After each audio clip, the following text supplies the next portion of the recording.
Episode की शुरुआत में हम देखते हैं ये चार उनके पीछे आ रहे होते हैं। तभी कीबा दुश्मन की महक सुनकर बोलता है, हम उनके बहुत नजदीक है। उसके इतना बोलते ही नेजी अपने बैकुगन से आगे की ओर अच्छे से देखकर बोलता है, आगे उन्होंने किसी भी तरह का जाल नहीं बिछाए हैं।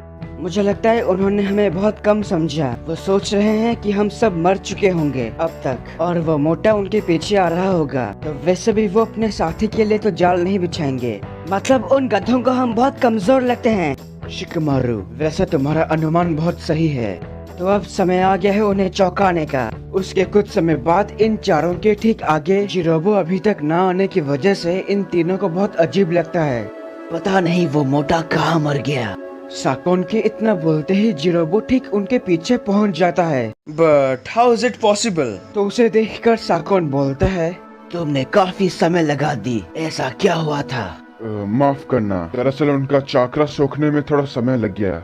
दूसरों से चाकरा सोखने के अलावा तुम्हें कुछ और आता भी है मोटे?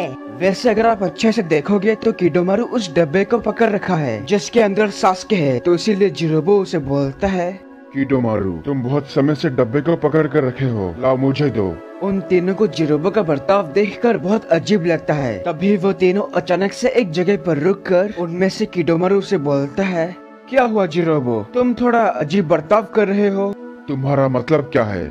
मेरा मतलब है कि मैं तुम्हें डब्बा नहीं दे सकता क्योंकि तुम जिरोबो हो ही नहीं। किडोमारू ये बोलकर उस डब्बे को दूसरी ओर फेंकता है। और ये 1 मिनट, इसका नाम हमने पिछले एपिसोड में डिस्कस नहीं किया था, तो इसका नाम है तायुया। तो किडोमारू फेंकते ही वो उस डब्बे को पकड़ लेती है। उसके बाद किडोमारू उन दोनों को बोलता है, साकोन, तायुया, जाओ तुम दोनों, मैं जल्दी आ जाऊंगा। उसकी बातें सुनकर वो दोनों उस डब्बे को लेकर यहाँ से चले जाते हैं। तो ये देखकर जब जिरोबो अपनी कुनाई से उस पर हमला करता है, तब किडोमारू उसके हमले को रोककर उसे बोलता है, जितना हम जानते हैं जो असली जिरोबो है वो हमेशा तायुया को तमीज से पेश आने के लिए कहता है।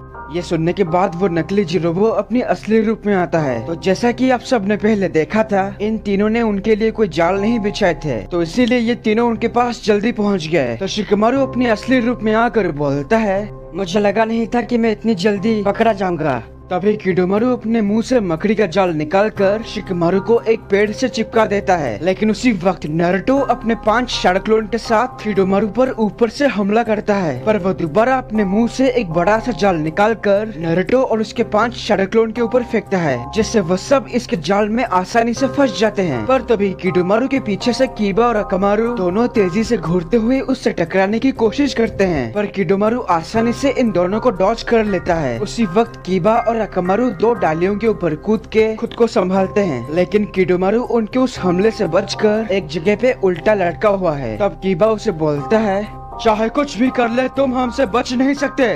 काफी बोरिंग सा डायलॉग है, लेकिन तुम्हें अपने पैरों को एक बार अच्छे से देखना चाहिए। वेल, कीबा और अकामारू के पैर डालियों में चिपक चुके हैं। दरअसल किडोमारू ने बड़ी ही चालाकी से उन 2 डालियों पे पहले से ही जाल बिछा के रखा था। इसीलिए जब कीबा और अकामारू उन डालियों के ऊपर कूदे थे, तब उनके दोनों पैर ऑलरेडी वहाँ चिपक गए थे और उन्हें पता भी नहीं चला। उसके बाद कीबा गुस्से से बोलता है, क्या लगता है तुम्हें, तुम हमें इतनी आसानी से रोक लोगे? फिलहाल के लिए अपना मुंह बंद रख। वेल, जब किडोमारू का पूरा ध्यान कीबा के ऊपर था, तभी अचानक नेजी उसके पीछे से हमला करता है। पर किडोमारू को पता लग जाता है कि उस पर कोई पीछे से हमला कर रहा है। तभी वो नेजी को डॉज करके एक बड़ा सा जाल अपने मुंह से निकालकर उसी के ऊपर फेंकता है, और ये पिछले जाल से भी ज्यादा बड़ा है। तो बाकियों की तरह नेजी भी आसानी से फंस जाता है। इसीलिए टीम का लीडर शिकमारू उसके साथ साथ सभी को जाल में फंसा हुआ देखकर वो बहुत परेशान होता है। वेल, देखा जाए तो नेजी बाकियों से भी बुरी तरह से फंसा हुआ है, और किडोमारू उस पर और जाल फेंक कर वो नेजी को एक ककोन में बदल देता है। दूसरी ओर नारुतो अपनी कुनाई से इस जाल के धागों को काटने की कोशिश करता है, पर वो धागे कुछ अलग तरह के हैं, इसीलिए वो कटते नहीं, और इससे नारुतो और भी ज्यादा परेशान हो जाता है। तभी उसे देखकर किडोमारू बोलता है, कोई फायदा नहीं बच्चे, मेरे धागे इतने मजबूत और सख्त हैं कि कोई भी उन्हें काट नहीं सकता। किडोमारू ये बोलने के बाद नारुतो को जान से मारने के लिए अपने मुंह से इस बार कुछ अलग तरह का चीज निकालता है, जिसे वो नाम दिया है स्टिकी स्पाइडर थ्रेड। वेल, ये पिछले वाले जाल से भी अलग है। तो वो इन स्टिकी स्पाइडर थ्रेड से 6 सख्त नोकीले छोटे छोटे हथियार बनाता है, जिसे देख के खासकर शिकमारू थोड़ा घबरा जाता है। उसके बाद किडोमारू नारुतो को बोलता है, चलो तुम्हारा किस्मत आजमाते हैं बच्चे। अगर तुम्हारी किस्मत खराब है तो तू जल्दी मरेगा। क्या कहा तुमने? किडोमारू उन नोकीले हथियार को एक एक करके नारुतो के ऊपर फेंकता है, लेकिन वो 6 में से कोई भी असली नारुतो है ही नहीं, इसीलिए वो सारे क्लोन हथियार लगते ही गायब हो जाते हैं। वैसे नारुतो इस तरह का स्ट्रेटेजी बनाएगा ऐसा किसी ने भी सोचा नहीं था। उसी वक्त असली वाला नारुतो जो अभी तक छिपा हुआ था वो सामने आकर किडोमारू को पंच मारता है, पर उससे पहले वो उसके पंच को ब्लॉक कर लेता है। फिर उसके बाद वो उसे मारने ही वाला था, लेकिन तभी नेजी सही समय पर आके नारुतो को बचा लेता है। उसे यहाँ देखकर किडोमारू हैरान है। तब वो नेजी को बोलता है, तुम तो जाल में फंसे हुए थे, फिर उसे तुमने तोड़ा कैसे?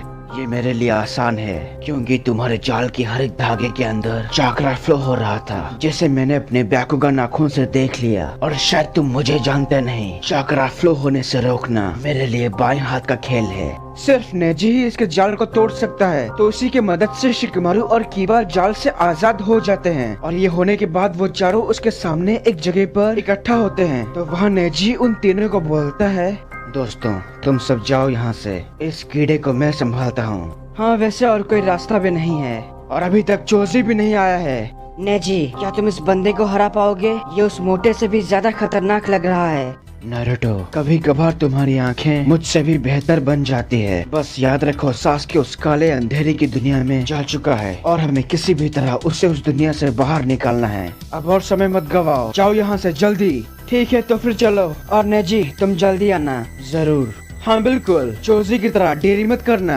नेजी को ये बोलकर वो तीनों यहाँ से चले जाते हैं और उन्हें जाते देख किडोमारू उल्टी करके एक बड़ा जाल उनके ऊपर फेंकता है और वो जाल उन तक पहुँचे तभी नेजी अपने जेंटल फिश ताइजुत्सु से उस जाल को काट डालता है और वो तीनों आसानी से आगे बढ़ते हैं। तभी किडोमारू अपने मुंह से जाल उल्टी करके नेजी पर थूकता है, मतलब फेंकता है। वैसे एक ही बात है, और वो उसके हर एक जाल को काटता जा रहा है। पर किडोमारू की थूकने की स्पीड थोड़ी ज्यादा होने के कारण नेजी उतनी स्पीड से जाल नहीं काट पाता है और फाइनली वो उसके जाल में पूरी तरह से फंस जाता है। और ये करने के बाद किडोमारू नेजी को मारने के लिए अपने मुंह से एक लंबा नोकीला स्पाइडर थ्रेड से वार करता है। तभी नेजी अपने चाकरा पर फोकस करके फिर से उसके सारे जाल को तोड़कर उसके इस खतरनाक हमले को डॉच कर लेता है, जिसे देखकर किडोमारू हैरान हो जाता है। फिर नेजी उसी के थ्रेड के ऊपर से दौड़ते हुए किडोमारू के पास पहुंचकर अपना सबसे ताकतवर टेक्निक, जिसका नाम है जेंटल फिश डायग्राम, यूज करने के लिए अपना पोजीशन लेता है। मतलब यार, इस बंदे के लिए कुछ भी मुश्किल नहीं।